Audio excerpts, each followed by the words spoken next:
Tout commence par une promesse qui semble séduisante en apparence, presque anodine, mais qui cache en réalité une ambition bien plus sombre. Ce n'est pas un simple désir de découverte ou de coexistence. C'est une soif de pouvoir, une volonté d'étendre son feu à travers le monde, de dominer, de soumettre et de plier les autres à sa vision. Ce pouvoir ne se présente pas sous la forme de prière ou de tradition. Il prend la forme d'armes, de technologies, de frappes à distance capables de s'abattre comme la foudre. Une force froide, calculée, qui promet au clan une domination totale sur ceux qui résisteront. Aussi loin que l'on puisse voler, cette puissance promet que tous finiront par s'incliner. Face à cette proposition, le monde navigue vacille. Certains y voient une opportunité, une chance de ne plus subir. D'autres comprennent immédiatement le prix à payer, car accepter ce feu, c'est renoncer à son identité. C'est ouvrir la porte à un monde où la force remplace l'équilibre. Au centre de cette tempête se tient Jake Sully. Ancien soldat, il connaît la guerre. Il sait qu'un combat armé ne se gagne ni avec un couteau, ni avec des prières.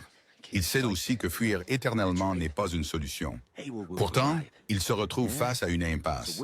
Il ne peut ni courir, ni combattre sans tout perdre.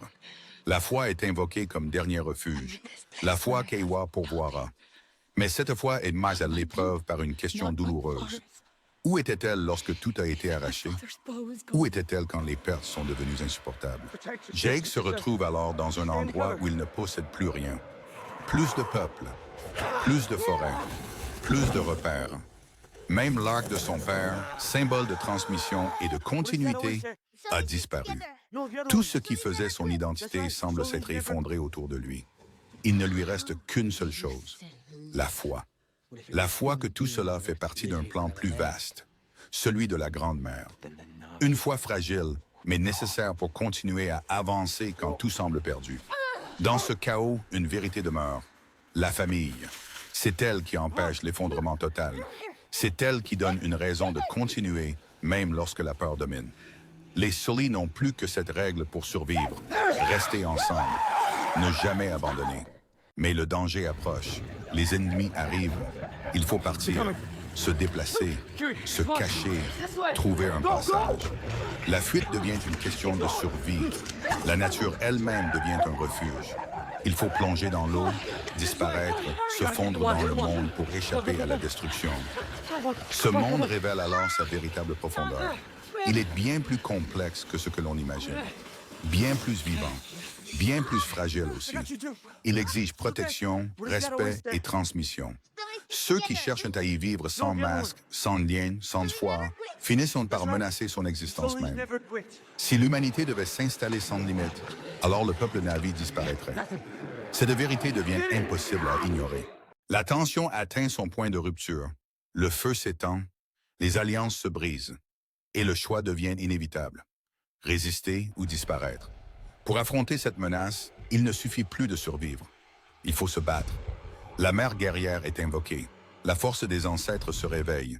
Une force ancienne enracinée dans la terre, la mémoire et le sang versé. Mais cette puissance n'efface pas la douleur. Chaque combat laisse des cicatrices. Chaque victoire se paie au prix fort. Jake comprend alors que la vraie bataille n'est pas seulement physique. Elle est morale.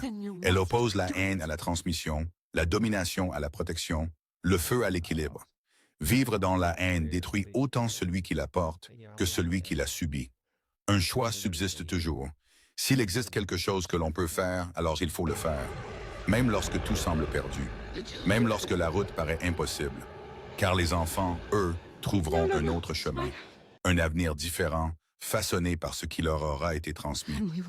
Mais une chose est désormais claire. Ce monde n'appartient pas à ceux qui veulent le posséder. Et aucune divinité imposée par la force n'y a le pouvoir.